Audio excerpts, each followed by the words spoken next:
CIST, une émission qui lui est chère. Depuis 11 ans, Olivier Delacroix recueille des témoignages poignants dans sa collection Dans les yeux d'Olivier. Après s'être intéressé aux troubles psychiatriques ou aux personnes ayant été victimes de gourous et faux thérapeutes, le confesseur achève cette saison, ce lundi 6 mars à 22h45, avec des personnes addictes. Pour dénicher tous ces témoins, Olivier Delacroix est aidé d'une équipe qui travaille avec lui depuis longtemps. Un travail de longue haleine. CIST, le pouvoir et le professionnalisme de mes collaboratrices journalistes qui usent de leur réseau pour trouver les histoires qui parleront à tous. Celle-ci side d'associations, groupes de parole et autres forums.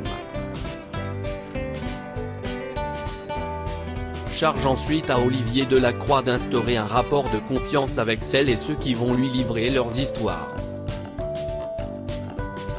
Je ne peux pas trop vous dire si CIST facile ou difficile. Ce que je peux vous dire CIST que je suis dans la vie comme vous me voyez dans ces émissions, nous explique-t-il. À découvrir aussi Carbival Vodka You Want, no long-term commitments Carbival Bar Vertical sponsorisé par Taboula et de détailler, j'ai toujours été intéressé par l'autre. Je me suis toujours nourri de l'autre. Pour grandir, évoluer, il faut se confronter à l'autre. Une mentalité qui lui permet d'avoir des facilités dans l'approche de l'autre. À tel point que ce lien qu'il crée avec ses témoins est devenu sa marque de fabrique. S'il estime à nature, ça favorise tout de suite le contact, confirme l'intéressé. Olivier Delacroix note également un détail qui permet sans doute à la magie d'opérer lors de leur rencontre, le fait qu'il soit agité du bocal. Quand j'arrive sur le tournage, les témoins m'imaginent très solennel, très sérieux, très calme. Ils sont assez surpris de l'animal. Je suis sans doute un peu plus agité que ce qu'il avait imaginé, ce qui les met définitivement à l'aise. Le rire décontracte les choses, analyse l'animateur. Olivier Delacroix a-t-il du mal à convaincre les personnalités d'intervenir dans les yeux d'Olivier? Mais est-ce aussi simple avec les célébrités? Depuis cette saison, Olivier Delacroix reçoit également des personnes connues. Ainsi, les fidèles de l'émission ont pu découvrir les histoires du footballeur Yo Mavuba, du rappeur Gringe, et ce lundi 6 mars, celle de Johanna Balavoine. Il m'est apparu important de rappeler que dans l'adversité, la notion de célébrité n'existe plus et qu'elle ramène la personnalité à la même dimension que n'importe lequel d'entre nous. Il ne s'agit que d'humains qui racontent leur expérience, confie Olivier Delacroix.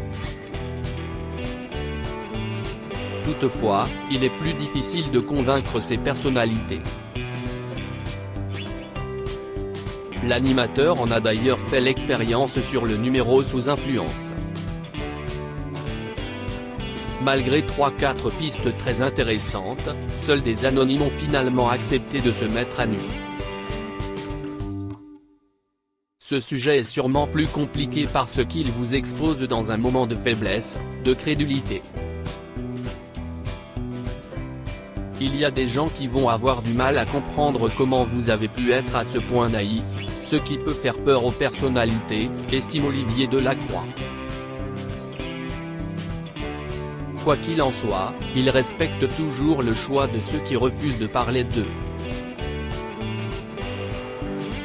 On a le droit à ne serait-ce que par pudeur de refuser d'évoquer des choses personnelles, rappelle-t-il. Une chose est sûre, cette nouveauté sera présente dans la prochaine saison de Dans les yeux d'Olivier.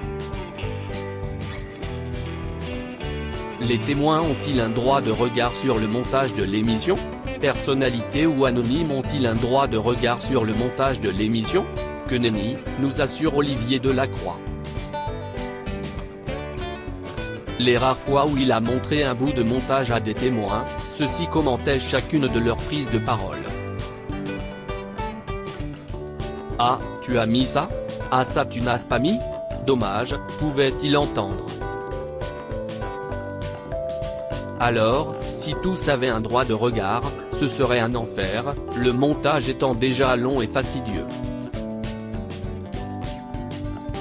Heureusement, peu de témoins le lui demandent. Il faut dire que la réputation de l'émission la précède. En 11 ans, on n'a jamais eu de retour négatif. Jamais, se réjouit Olivier Delacroix. Les témoins d'Olivier Delacroix peuvent-ils se raconter dans d'autres émissions? Ces témoins, il en prend soin. Et pas question pour lui de leur interdire de s'exprimer dans d'autres émissions testimoniales.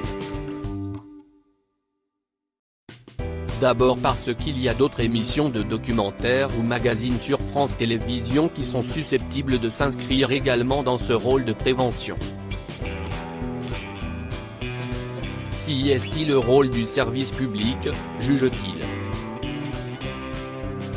Par conséquent, il serait bien mal avisé d'interdire aux témoins de s'y rendre.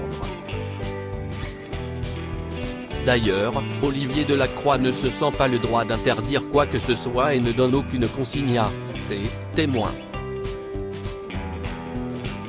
Il aurait plutôt tendance à se réjouir de la multiplicité des prises de parole. Il note toutefois que certains ne témoigneront que dans les yeux d'Olivier. Certains ont décidé de se raconter uniquement dans cette émission et ne feront pas d'autres après, parce qu'une confiance s'est instaurée entre ces témoins et l'équipe de tournage. Et également, parce qu'Olivier Delacroix parvient à tirer son épingle du jeu face aux autres programmes de ce type en leur offrant un temps plus long pour raconter leurs histoires. Si est-il le seul endroit où ils ont entre 25 et 30 minutes pour s'exprimer, confirme-t-il. De quoi faire la différence. Olivier Delacroix sort-il indemne de ses tournages? Après 11 saisons, Olivier Delacroix ne se lasse pas de dans les yeux d'Olivier. Pourtant, il le concède, les tournages sont loin d'être de tout repos. On ramène toujours quelque chose de ces témoignages. J'en ramène beaucoup pour ma construction personnelle donc ce sont des choses positives, assure-t-il. Mais certains tournages sont plus douloureux, éprouvants. Et dans ces cas-là, Olivier Delacroix a besoin d'un sas de décompression de 24 heures où il ne parle pas. Un sentiment qu'il partage avec ses équipes. Si y est une espèce de vide, comme si on était en lévitation, détaille-t-il. Dans ces moments-là, il a besoin de choses légères dans lesquelles on s'oublie, on ne pense pas et où on ne parle pas. Cet état un peu compliqué, l'animateur le ressent lors des tournages poignants. Quand il lui est difficile de splitter avec ces personnes avec lesquelles on a vécu 48 à 72 heures très intenses. Olivier Delacroix noue en effet des liens à vie avec ses témoins. La plupart du temps, il parvient toutefois à faire la part des choses. À instaurer une distance entre l'épreuve que le témoin nous raconte et notre propre vie. Une capacité qu'il a acquise après avoir traversé des drames. J'ai connu des épreuves.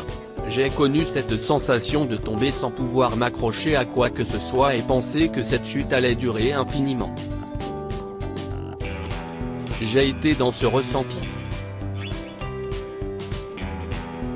Je n'ai jamais voulu me suicider mais j'ai ressenti ce désespoir total et cette envie que ça s'arrête, nous confie-t-il. De quoi lui fournir des armes pour ne pas sombrer face aux récits bouleversants qu'il recueille.